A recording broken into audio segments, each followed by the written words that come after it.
بسم اللہ الرحمن الرحیم۔ سامعین محترم، السلام علیکم ورحمۃ اللہ وبرکاتہ۔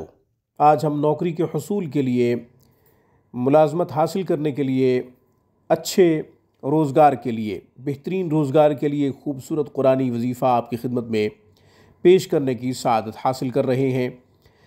ناظرین، انشاءاللہ اس وظیفہ کی برکت سے اللہ جل شانہ کی خوب مدد آئے گی۔ جب بھی کوئی مشکل پیش آئے، جب بھی کوئی دکھ ہو، پریشانی ہو، تو اللہ جل شانہ کی طرف رجوع کیا جائے۔ وہی ہمارے تمام مسائل حل کرتا ہے۔ اللہ جل شانہ کے علاوہ کوئی ذات نہیں جو ہمارے دکھوں کو سکھوں میں بدلے، ہماری پریشانیوں کو آسانیوں میں بدلے۔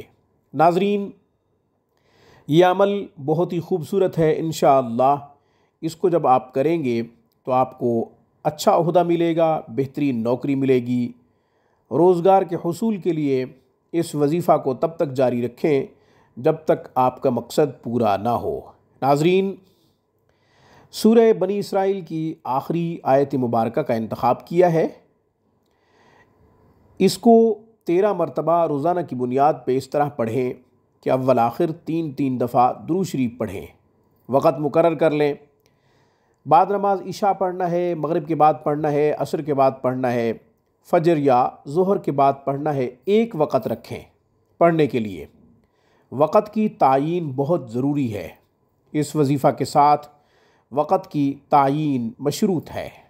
ناظرین، اول آخر 3 دفعہ درود شریف لازمی پڑھیں۔ 13 دفعہ اس آیت مبارکہ کو پڑھیں جو کہ سورہ بنی اسرائیل کی آخری آیت مبارکہ ہے۔ وَقُلِ الْحَمْدُ لِلَّهِ الَّذِي لَمْ يَتَّخِذْ وَلَدًا وَلَمْ يَكُنْ لَهُ شَرِيكٌ فِي الْمُلْكِ وَلَمْ يَكُنْ لَهُ وَلِيٌّ مِّنَ الذُّلِّ وَكَبِّرْهُ تَكْبِيرًا۔ تب تک یہ وظیفہ جاری رکھیں جب تک آپ کا مقصد پورا نہ ہو۔ اس یقین کے ساتھ پڑھیں کہ اللہ جل شانہ کی مدد ضرور آئے گی اور بہت جلد آئے گی۔ اللہ جل شانہ کبھی کسی کو مایوس نہیں کرتے، اس لیے اللہ کی رحمت سے نا امید اور مایوس نہیں ہونا چاہیے۔ اسی خوبصورت پیغام کے ساتھ مجھے دیجیے اجازت۔